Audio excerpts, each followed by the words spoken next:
So I never really thought that I would be the person who's sick every single day of my life. Hey, welcome to Chronic Entrepreneur Club. My name is Valerie Zaitseva, and I am the host of this show. Today I want to talk about how I got diagnosed, what my life has been since I realized I had a chronic illness, and what I do every day to make my life just a little bit easier and still full of purpose and drive. I believe I was 17, maybe 16, when I realized that I was not feeling well. I had gotten the stomach virus that everybody around school and my family had. And I missed almost a month of school trying to recover from it. I was like throwing up every day. I was super stressed. I was that person in high school where I was, like president of every single club. I was in all the honor societies. I think I was like in 5 or 6 of them, so many of them. I was a board member outside of school. At some point I had 3 jobs because my family was going through a divorce and they needed help financially. So there was just like a lot going on in my life. Being sick did not help. It got so bad because a month had gone by and then another month had gone by and I was like struggling to go to school. Almost everything I ate made me throw up. I had acid reflux like nobody's business. And then I went to the doctor finally. I think it was like 6 months later because again, my family was going through a divorce, so we didn't have medical insurance for a while. It was just way too stressful to add anything to, my current lifestyle. So at that point, I was just like maintaining this like sick baseline, but I was still trying to get stuff done. Like I was still trying to apply for colleges, and just like be a normal high schooler. But the fatigue was unlike anything I'd ever experienced before in my life. I was already like chronically depressed, but it just got worse. I went through probably like the worst depression season that I had ever been in. And then after I graduated high school, I had decided to take a full gap year. So I pretty much just got a bartending job. So I was bartending, sleeping, bartending, sleeping, bartending, sleeping. I really didn't do anything else. I could barely eat anything, let alone drink anything. So I'm pretty sure I just survived off of, I have no clue what did I even eat? I just know I had so much water that like, even water hurt my stomach. I would get like severely bloated from drinking water. And then so I was working, like I had no energy after work. I barely had any energy to go to work. It didn't help that I was bartending and serving because of this brain fog, but what did help was because I had to memorize so many drink orders, and like the place I was working at was not really slow. It was pretty fast paced. It was a lot of business. It was in a big tourist area too. So it did help with my mental capacity because I was practicing remembering a lot of stuff. But anything, my long-term memory, out the window. My straight A high school education was gone. Like calculus, no clue what that is no more. So that was just, it was crazy. And at the end of my gap year, I decided like, I guess I need to try college again and like school again, see if I could do it. So I moved away because it was in a different city from my hometown. And it was the worst experience in my life. Like I still had to work because of my family situation while I was going to school. And I carried over like my high school prestige. So I was in the honor society and I had to do a few extra things. I straight up couldn't do it. I was hospitalized 3 times and I was finally seeing doctors because I had to have a university insurance plan. But the doctors were not very good at diagnosing me. One of them pretty much was like, you're just depressed, this is all in your head. And he tested me for a few like autoimmune diseases. Like he tested me for type 2 diabetes. Pretty sure at some point he even tested me for type 1 diabetes or like pre-diabetic stuff. Of course I didn't have that, so I didn't test positive. So, but that's all he really tested me for, because I was telling him how fatigued I was, the brain fog. I had a new symptom where I was so thirsty and I just couldn't quench my thirst. So I would go to the bathroom constantly because I was like drinking water, but nothing was helping. And then I got hospitalized 3 times. And then another scary symptom came up. and I was losing my vision.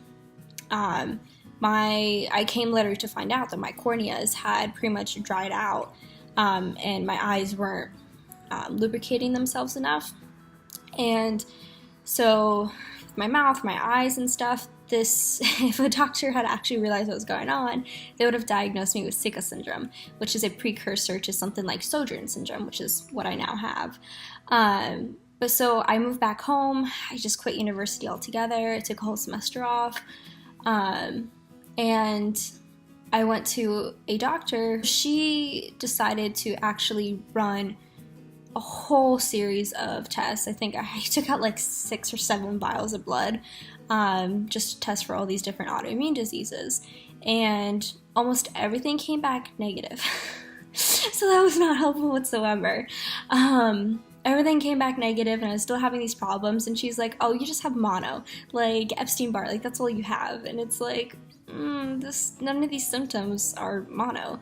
And I like called her on the phone, fatigued as hell, and like the pain was ridiculous. I started developing muscle pain at this point as well. I mean, I've always had like joint problems since I was a kid. Like there's a point in time where I couldn't walk because of my knees, and then I had to go to physical therapy. There was a point in time where my jaw completely locked up and swelled, so I had to be in the ER for that and like do all these painkillers and stuff and anti-inflammatories to get the swelling down so I could open my mouth. And then I've always like, I did gymnastics when I was younger, and I always had problems with like my wrists cracking like this, and like my elbows and shoulders have always had some sort of problem. And so I was talking to her on the phone, and I'm like, that can't be it. Like this can't be mono. Like this isn't a stomach virus anymore. This isn't mono. Like this is something else going on. Like something else must have triggered me. And she goes, "Let me talk to the doctor that runs this place." And I was like, okay. And then she calls me back 30 minutes later. She's like, "I think you have Sjogren syndrome." And what's interesting is that like 30 to 40% of Sjogren syndrome patients, they don't test positive in their blood work. You have to get a biopsy done.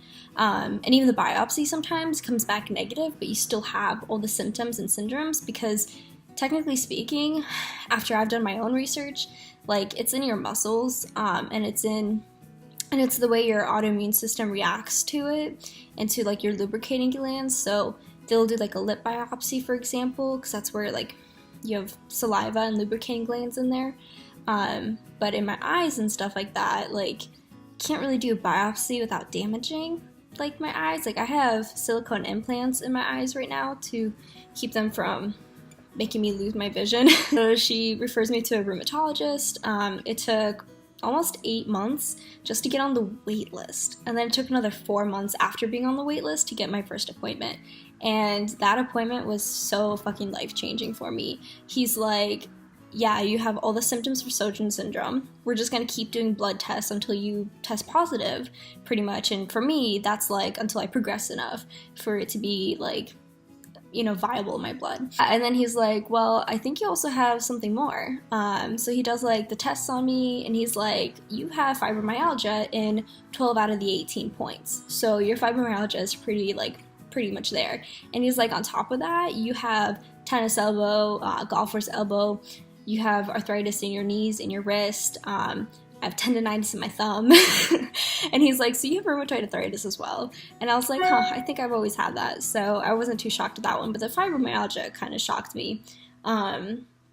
So it just like doesn't help with the brain fog, with the fatigue. I have 3 illnesses causing it for me. So treatment-wise, I just eat anti-inflammatory foods. Like salmon is my best friend. I take lots of omega-3s, just like omega pills in general. I take about, I think, a third more than the average person. So I think that's like 3,500 milligrams or something. I don't know, but I notice if I don't take my omegas, or if I like don't eat enough salmon, in a week, I notice the difference. It's ridiculous. Like my eyes start acting up right away. My depression comes back. By the way, if you're depressed, try omega-3s. It takes like 8 to 12 weeks to kick in, but they make a difference in your life. The omega-3s help with some people's depression. So yeah, do that. I do vitamin A as well. I'm about to start a whole vitamin D regimen. I just gotta get some blood work done first. Don't take me for medical advice here. Like, this is just what I know and what I'm practicing. For me, like, the anti-inflammatory diet was the biggest game changer for me. And then these vitamins, and then I also take a B complex, so that's pretty crucial to my everyday energy. I kind of stopped drinking coffee. I'll drink it every now and then, but if I do, it's between and 4 o'clock. I won't drink it after that. And then I also, because I have skin issues from the Sjogren syndrome, I create my own essential oils sugar scrub, and I pretty much use that every day, every time I shower.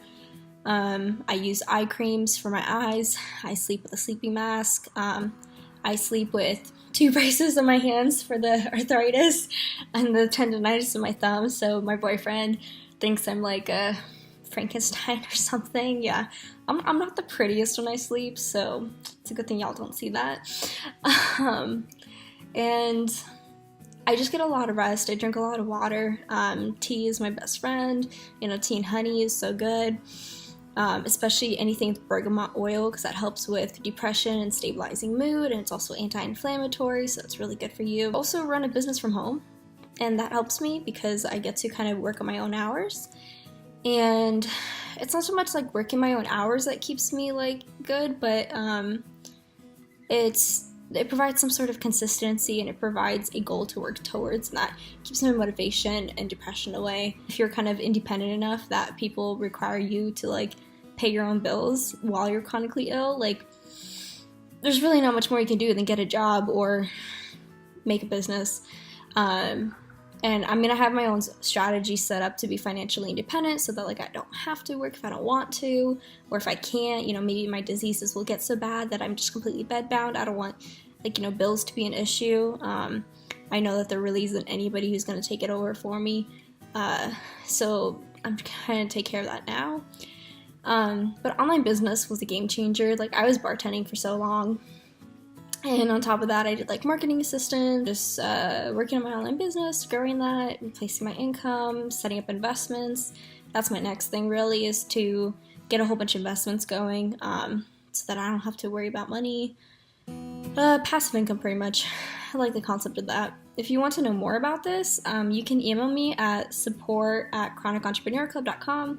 You can also join my Facebook group. It's at Chronic Entrepreneur Club. Instagram at Chronic Entrepreneur Club. I do some like freebies, some trainings on there of like what I've already experienced and what you can implement.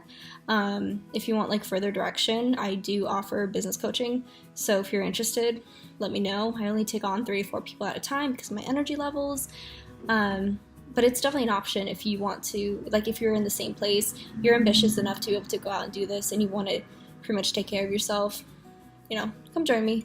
This video is pretty much like my diagnosis. It took, I think, from when I first got sick in high school to diagnose, it was about 3 years, and now it's been like 4 years since I've just like been dealing with the symptoms and stuff, and trying to figure out, you know, how to have a driven life, since I had to give up the traditional, you know, path to success.